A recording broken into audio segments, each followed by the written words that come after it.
say thanks for all of this stuff. I mean, you can kind of see here the amount of stuff that we were able to deliver to Alabama, to the tornado victims, and we just thank you so much. And this is the first load. Actually, we're going to take another load back next week that's even bigger than this one, and so we're excited about that. Just wanted to say thanks so much, and we hope that, that God blesses your efforts in helping these folks.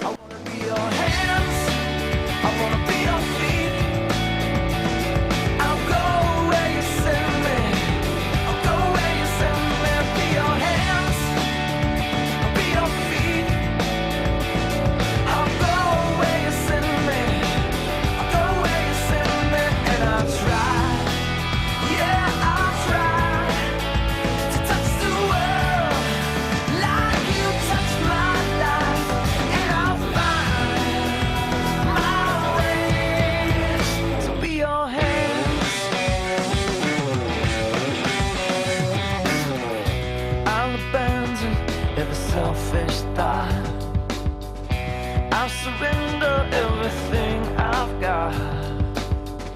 You can have everything I am, and perfect